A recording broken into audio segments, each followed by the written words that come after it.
Welcome to the Turnaround Podcast with your host, Stephen Phillips.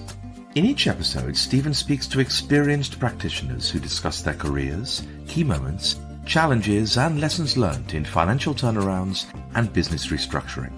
Join us as we unravel the secrets to turning struggling businesses into success stories. You can find this show on all the major platforms, including YouTube, LinkedIn, Facebook, Apple Podcasts, Spotify, and on our website, frylibertas.com. Now, here's the host of the Turnaround Podcast, Stephen Phillips. Welcome to the Turnaround Podcast. I'm delighted to introduce a guru of the insolvency world, David Buchler, chairman of Buchler Phillips. We'll dive into today's David's career in depth during this show, but let's start with a few highlights to set the scene.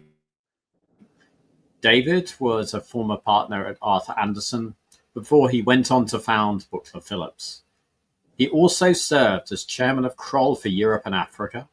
Currently, he chairs a number of public and private companies in the UK, including Puma VCT13.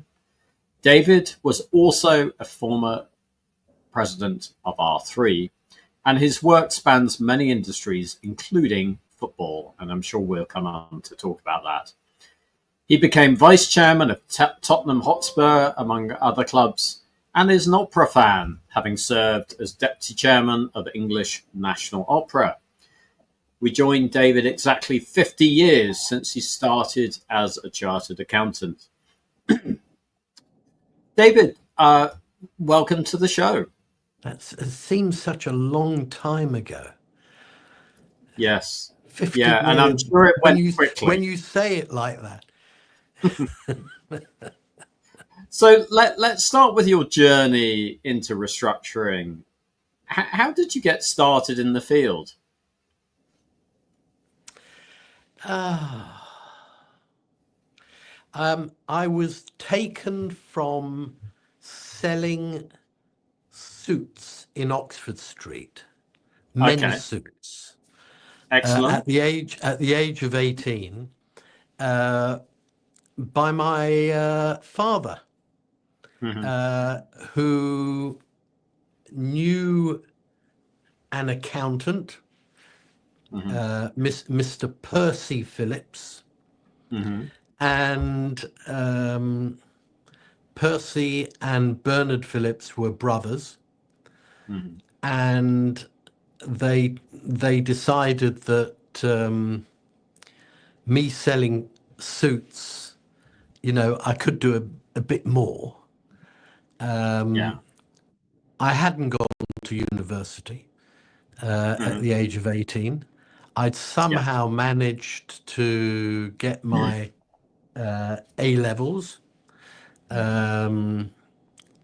but went straight to work and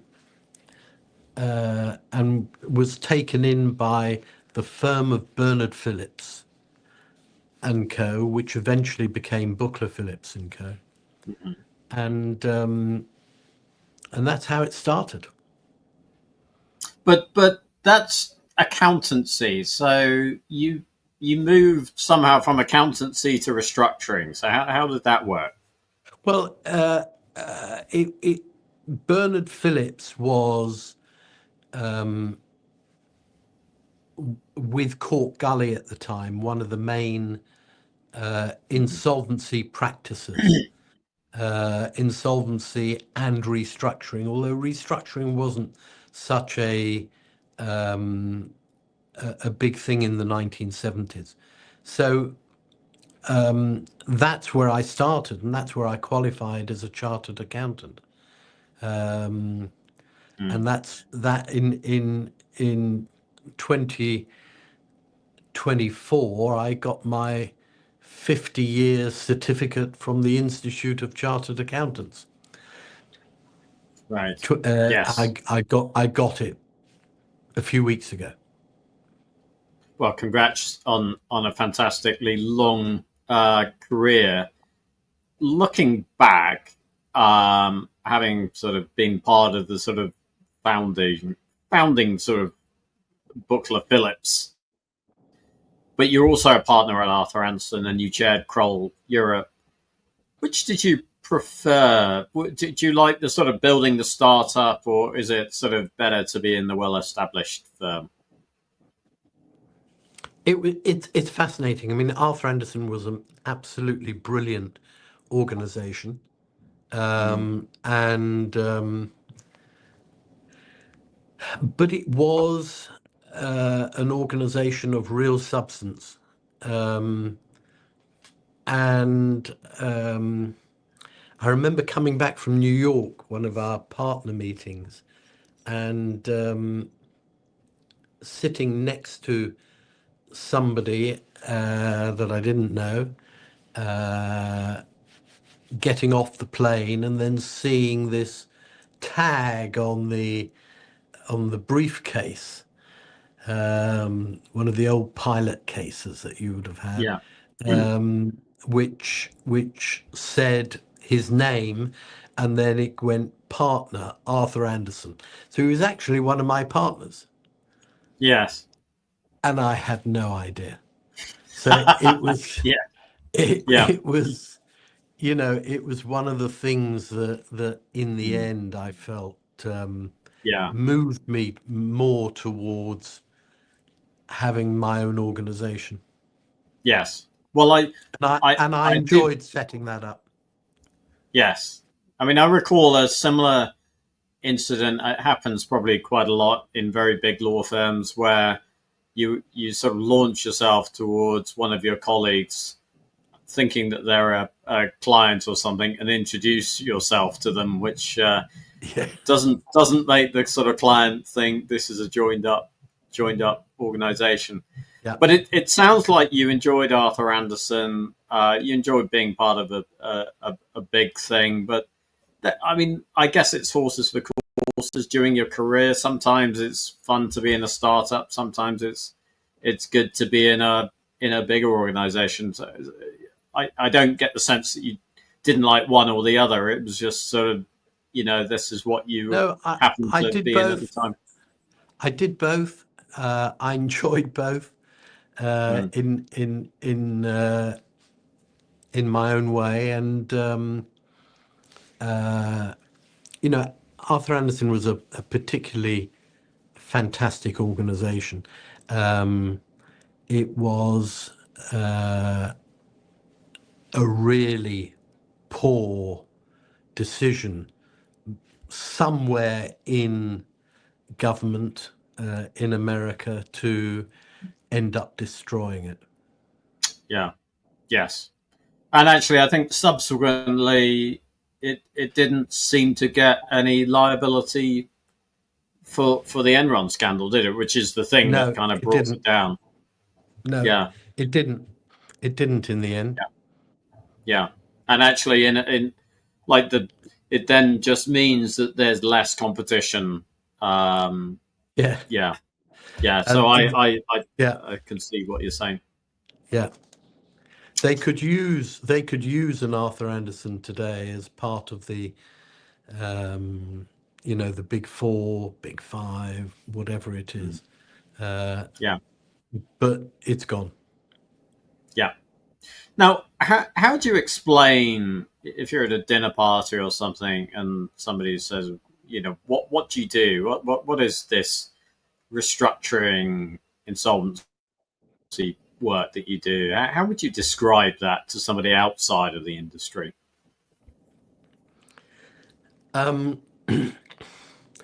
It's very difficult. You'd probably best describe it to somebody that has absolutely no clue as being a doctor of the corporate businesses, where in the corporate businesses you try and help the business to survive. You try and repair the damage that has already been caused in some way, and very often you succeed, and occasionally you don't. and you lose your patient and you lose your corporation, Yes. and the corporation is liquidated. I think that's probably an analogy that most people would understand. Yes. And if you look back on these past 50 years and think, what was, were there any businesses, any situation where you were kind of most proud of your work as a doctor, that you really sort of thought, well, I made a big difference there to the health of that particular company?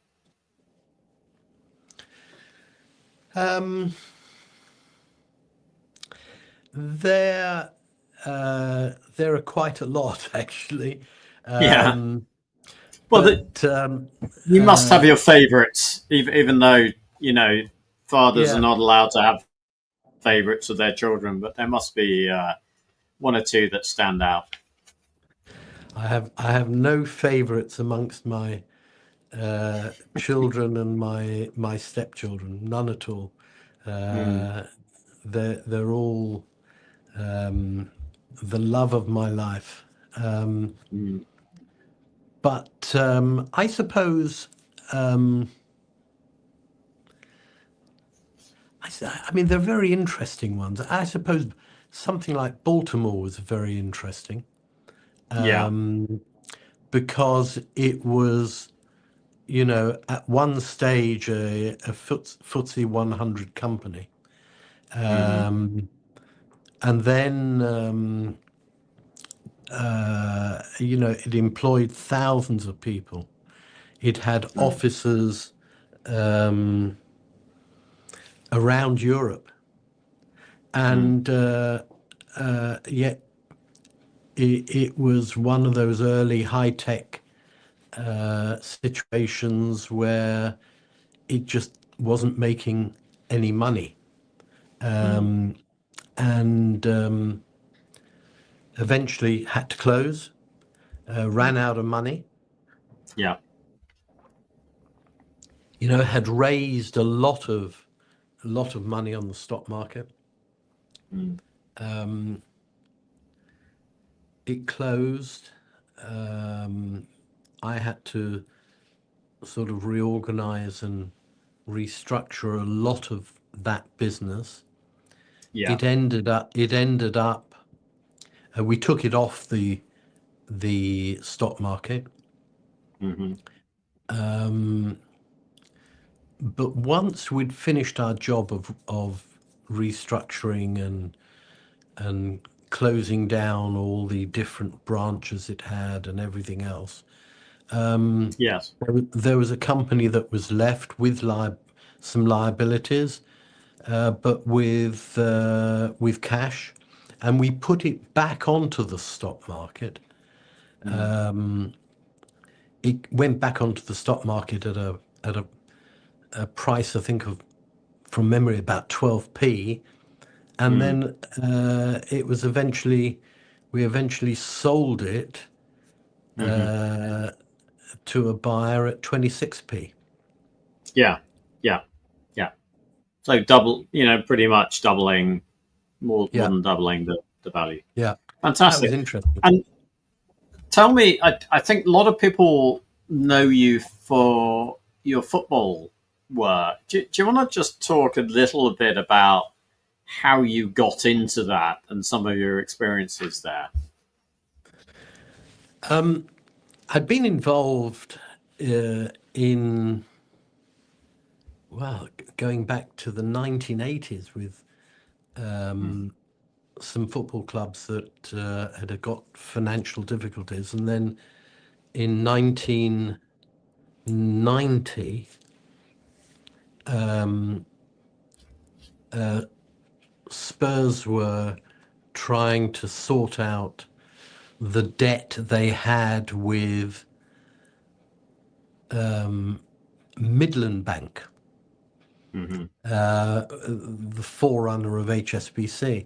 And Midland Bank had a debt of £10 million, which today seems like Yes.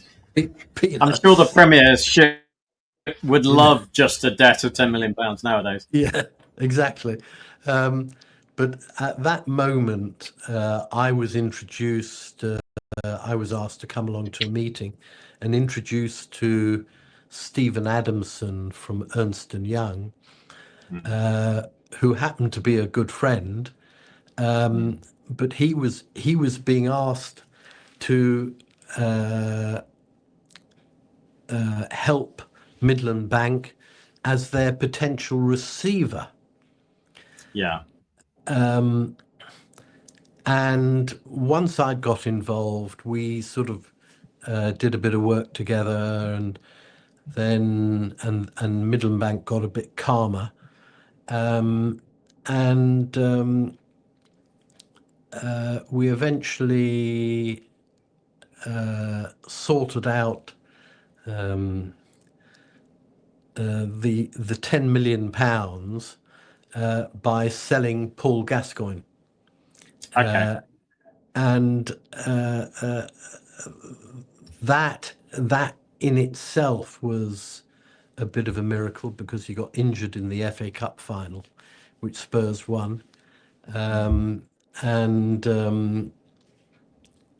But he came back, and the transfer was made, the money was received, Midland Bank was basically paid off. And the club was sold. That's when the club was sold to Alan Sugar. Yeah. And did you carry on when Alan Sugar was still there? I did carry on for a year or two when Alan Sugar was chairman, and then resigned. Right. And then what was I it went. like working with him? He's an extraordinary man, and he is he is a great businessman. He perhaps I think football is such a different type of business that it was never easy to try and sort out all of the issues, and he had a lot of issues he had to deal with. And he fell out with the manager at the time, which was Terry Venables. There was a lot, I think, that went on there after I'd resigned, and but he's an extraordinary businessman, and then he eventually sold the club to Daniel Levy and Joe Lewis. Yeah. And I came back again, became vice chairman again for a second time, and chief executive for another 5-6 years. Right. And you were able to do that at the same time as your other activities, or was it a full-time job? Yeah. I was able to do both, and I had in Buchler Phillips, I had in great partners and colleagues. Yeah. What do you think makes football different in terms of restructuring, or do you actually think, well, it's just a business and it should be treated as another business?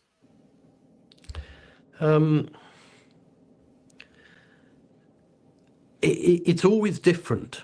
Every case is different. Every individual business is different. The principles are the same in terms of what you want to try and do. But it's a real it is a bit of a niche, and I think you have to have more business acumen than anything else in order to make a success of what you're trying to reorganize and restructure. Yes. Yeah. Yeah. I think the other thing that I always find quite interesting is when a company goes into an insolvency process, you've got this the football creditor rule, and the fact that you sort of end up losing a lot of your asset the moment you've sort of gone into an administration, and there's lots of sort of case law about how that works. So presumably most of the time you spend your life furiously avoiding the insolvency and not having to worry about the football creditor rule. Well, it's the turnaround that is so important. If you can restructure the football club through a turnaround, then that's a much better way of doing it than using insolvency procedures. But if you have to use insolvency procedures, then the football rules sort of kick in, and you have to work within them. Yes. Yeah. Yeah. Well, let's move on. There's another. As I was looking through your long CV, Robert Maxwell comes out as a character. I mean, his fraud and particularly his effect on pension schemes has been absolutely profound. I mean, you could argue, the Pensions Act came out of that, and the whole structure of the Pension Protection Fund, etc., which has actually had an extraordinary impact on companies and final salary schemes. Love to know what was your role in that, and was there anything you learned from it? He was an extraordinary man, one of the true characters, larger than life characters in British business. I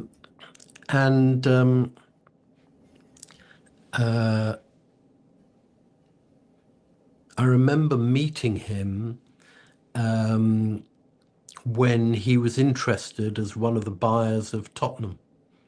Yeah.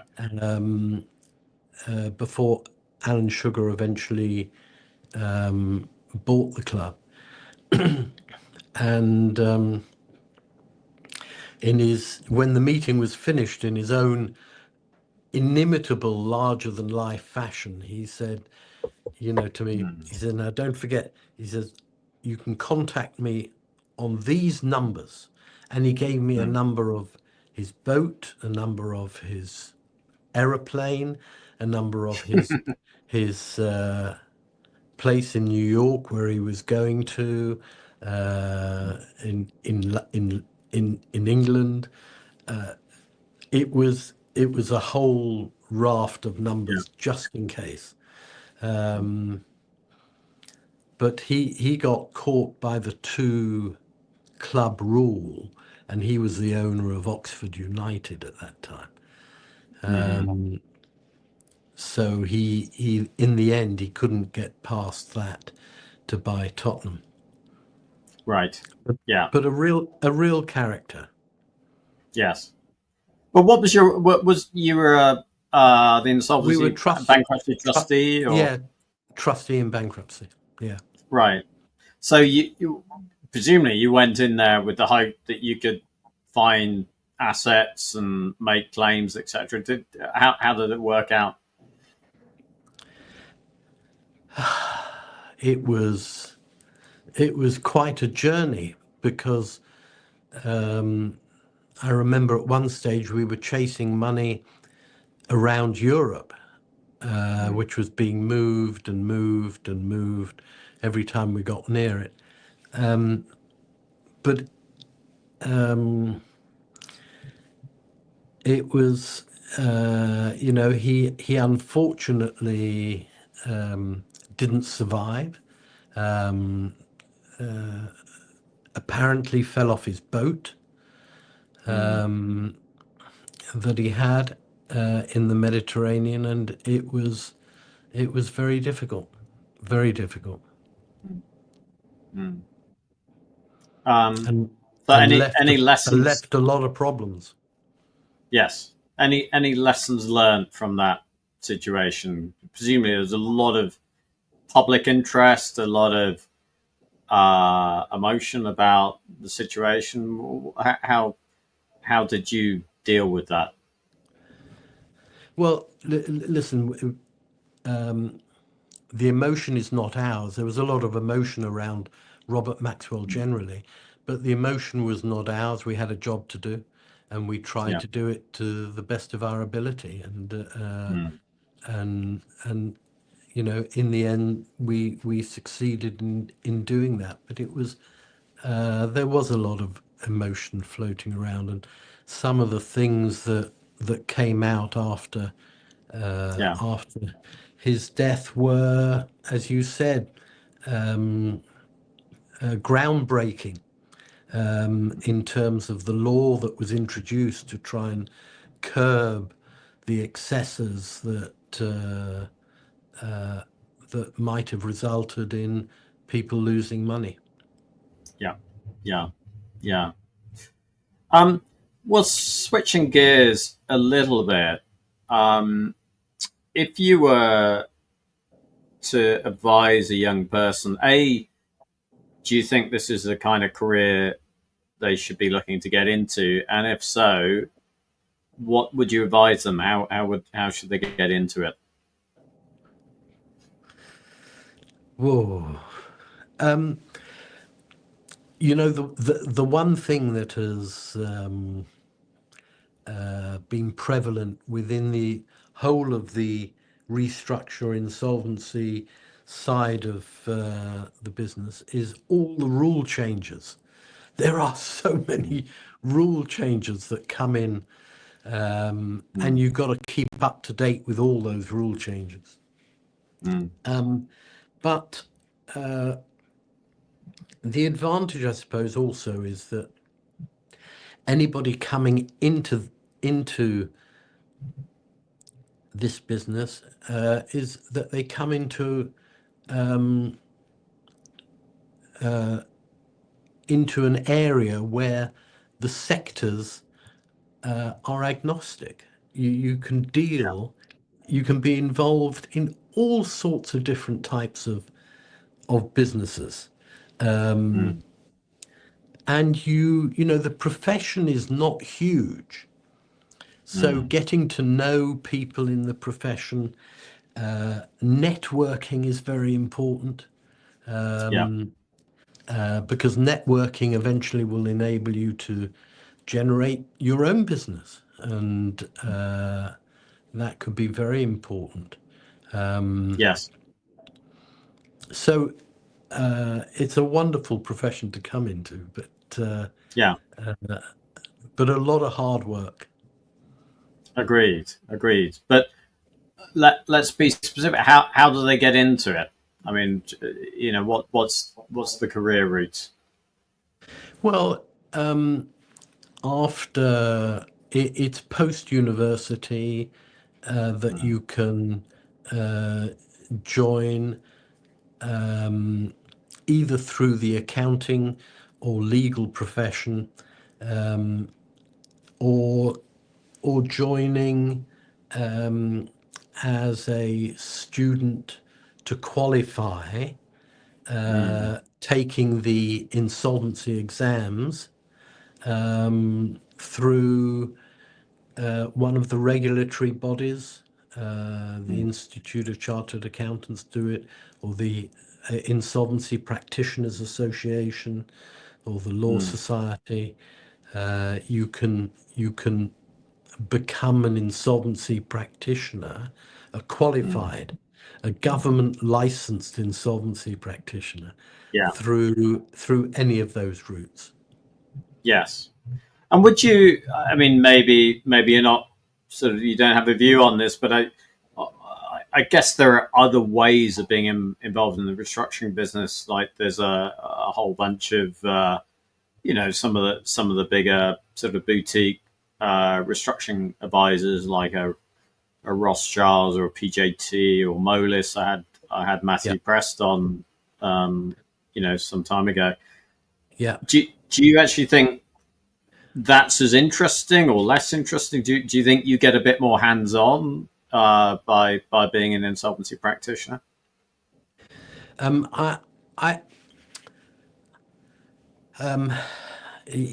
You are involved in on a day-to-day basis with all of the different types of reorganizations, restructures, insolvencies that you could possibly do. So it's not just one side of it on possibly a banking or a private equity side or whatever. It is wider, and some of the cases are quite extraordinary. For example, a call center recently, 600 employees, and we were able to recover money enough to pay 100p in the pound to the preferential employees of the company. A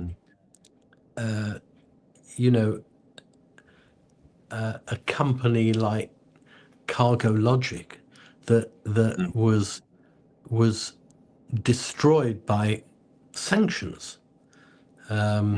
Profitable company, but English company, but had an ultimate owner that was Russian, and therefore faced being sanctioned, and were sanctioned, and we had to reorganize, restructure, sort out this company where the bankers had said, well, we're no longer banking you because of sanctions. And in the end, even I couldn't open a new bank account as administrator. I couldn't open a new bank account because no bank would do so. And I had to bank eventually with the insolvency services, who themselves were banked by NatWest. Right. Yeah. Who, when they knew that the insolvency service was banking a company that was subject to sanctions, refused to act. So it was extraordinary. The whole thing was extraordinary. But you get to all sorts of problems like that, and you have to deal with them, and you have to find solutions, and you have to be constructive. Yes. Well, it does. I've always found it fascinating, and so it doesn't surprise me that you have found it fascinating as well. But tell me, you've also, what I quite like about seeing your CV, it's you've not just stayed in being an insolvency administrator. You've got other quivers to your bow, call it that way. So tell me about Puma VCT 13, and I say that as a real fan of venture capital trusts. Maybe you like to sort of explain what one is and tell me about your role in that company. Well, I was asked by Shore Capital to chair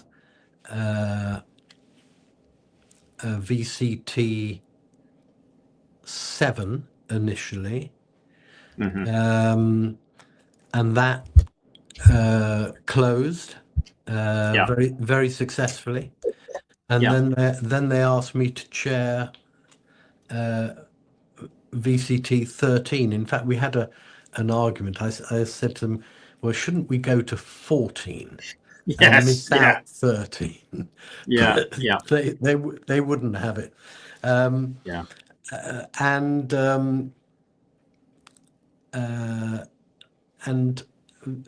VCT 13 is now a really good size venture capital trust, about Yes. 150 million of capital, investing today in about more than 15 different projects, companies. It doesn't do startups, but it does do investments as companies are growing and and are successful in their own right. And so we've invested in quite a lot of different companies. I'm also chairman of another public company called Volvery. Yes. Interestingly enough, Volvery has just had a report in the Investors Chronicle talking about how it has outperformed the market. And I think they said the company has outperformed and been driven by the uncanny ability of the landers and myself to spot Yeah. turnaround situations and then exit Yeah. them at bumper profits. Right. So shareholders have been quite happy. Yeah. So I think I've read up on this, David, to prepare myself, because I know about Puma, but not about Volvery. But it basically is a company that buys really struggling companies, often presumably out of an insolvency process, and presumably builds them back up and sells them. Is that the modus operandi? It is the modus operandi. Yeah. And how many have you done some successful ones? It sounds like it from the write up. There've been some very successful ones, Mm, and by hook or by crook, we haven't yet invested in anything which has been too difficult. mm, And we've grown most of the companies we've invested in substantially and then mm. sold them on Yes. in Bulvery. And it's been a really good journey. The Mm, shares, when I got involved, I took over from Stanley Calms when he retired, and yeah. the shares have gone from about £1.50 Yeah. today to £19. Wow. Um, all right. Well, that sounds good. I mean, we do not give investment advice on this No, podcast, obviously, but no, it's you fine. can all draw your own conclusions. Let's switch gears. Something slightly lighter. Tell me about the role opera has in your life, because it like whenever we do meet, you're always talking about opera, and I'd love to know a little bit more about that. I used to sit on my father's knee as a 3 or 4 year old, and Mm, he had one of these boxes, these his master's voice boxes, mm. which was the record player. Okay, Um, and we're they going had back a few years now. a few years, and they had in those days 78s going whizzing round, and I was my Yeah, father's changer. I yeah, used to change the records on the record player. yeah. And he had a number of different operas, but I remember listening to Tosca, Pagliacci, Cavaliere Rusticana, those sorts of Mm, musical operas. mm, And I think that's where I got my ear from. mm, Um, and eventually, I know I teamed up with one of my friends to produce the London International Opera Festival. I did that for Okay. nearly 10 years. And that was amazing. We did a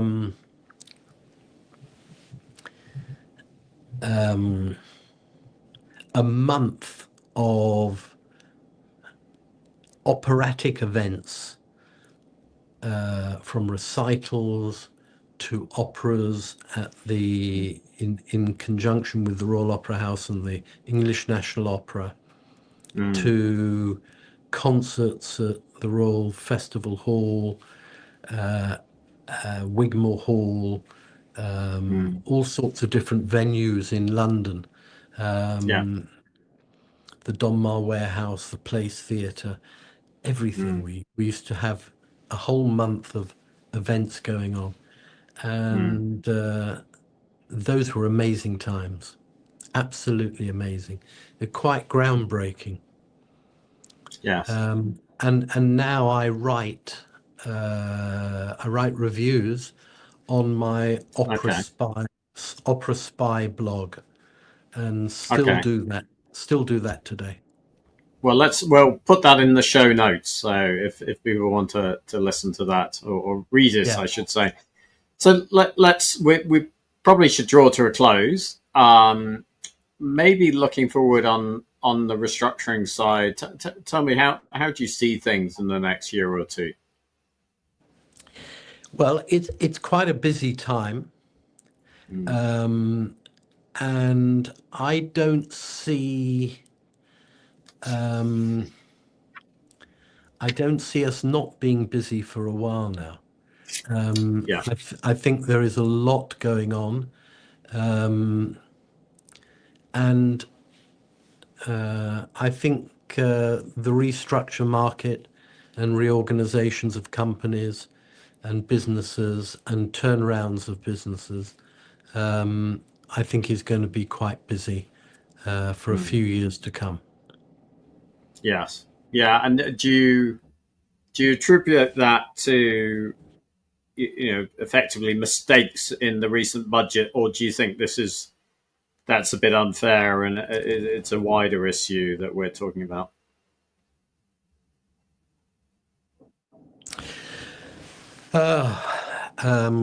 We are winding up today a restaurant with a great history,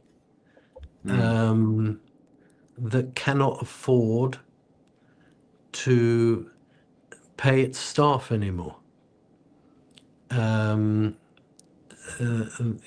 So I think the increase in national insurance in the last budget is having an effect all across the economy. And I just, I despair a bit because of the amount of tax that people are being subject to. We're being taxed in every corner of our lives at this moment in time. And I don't think that's good. And this is not me complaining about one government or another government. I think it's just the way things have grown up over the last 10, 15, 20 years. Tax has become a huge burden for the people of this country. And whilst the tax burden is so great, I think the business that I do Yeah.